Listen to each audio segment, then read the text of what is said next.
Assalamualaikum warahmatullahi wabarakatuh. Saya Mbak Mesta Kurniasnantri selaku Kasubag Perencanaan dan Keuangan RSHL Manambai Abdul Qadir.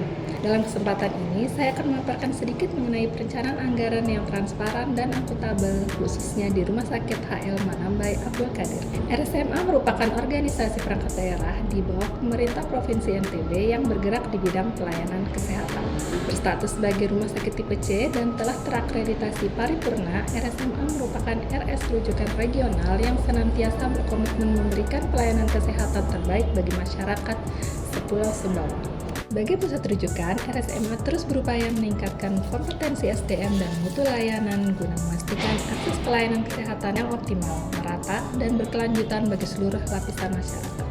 Namun, di balik pelayanan itu ada salah satu fondasi yang krusial, perencanaan anggaran yang transparan, akuntabel, dan berpijak pada nilai-nilai luhur bangsa.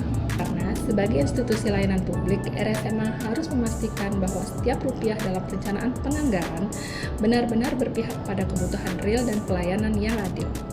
Di balik pelayanan kesehatan yang optimal, terdapat proses penting yang tidak terlihat oleh pasien maupun masyarakat umum, namun sangat menentukan kualitas layanan, yaitu perencanaan anggaran.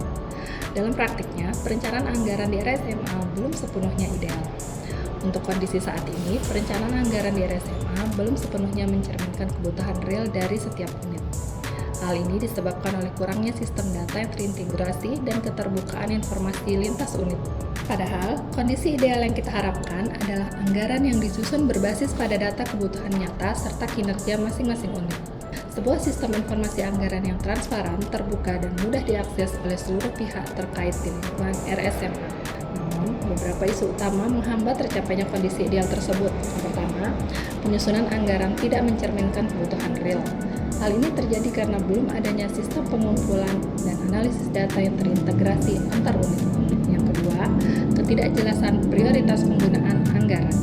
Ini disebabkan oleh minimnya komunikasi dan keterbukaan informasi mengenai rencana belanja serta alokasi anggaran antar unit. Untuk menuju perubahan yang beretika dan transparan, RSMA telah merancang berbagai strategi dan upaya peningkatan. Strategi pertama, misalkan dengan perencanaan anggaran berbasis keadilan dan musyawarah. Setiap tahun, RSMA melaksanakan musyawarah penyusunan RKA secara terbuka dan adil. Prioritas disusun berdasarkan kebutuhan nyata dari tiap unit. RSMA juga melakukan sosialisasi anggaran ke seluruh unit secara berkala sebagai implementasi nilai kejujuran, keterbukaan, dan loyalitas ASN. Strategi keempat, penguatan kapasitas ASN dalam perencanaan anggaran. RSMA terus menanamkan nilai integritas dan anti korupsi, serta memberikan apresiasi bagi unit yang mengelola anggaran secara akuntabel. Ini adalah wujud implementasi sila ke-1 dan ke-2. Strategi kelima, monitoring dan evaluasi anggaran yang rutin dan terbuka. Lakukan evaluasi setiap triwulan bersama unit kerja, dan hasilnya digunakan sebagai dasar pengambilan keputusan anggaran berikutnya. Peran Kepala Subbagian Perencanaan dan Keuangan menjadi sentral dalam perubahan ini, mulai dari menyusun program kerja, memonitor, dan mengevaluasi, hingga memastikan pelaksanaan tugas berjalan sesuai arahan pimpinan. Peran ini tidak hanya teknis, tapi juga mencerminkan kepemimpinan yang etis dan bertanggung jawab. Dengan kepemimpinan yang berlandaskan pada nilai Pancasila dan bela negara, RSMA membuktikan bahwa perencanaan anggaran dapat menjadi instrumen pelayanan publik yang adil, transparan, dan akuntabel.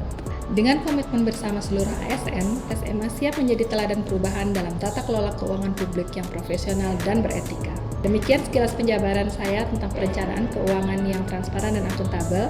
Terima kasih dan akhir kata, wassalamualaikum warahmatullahi wabarakatuh.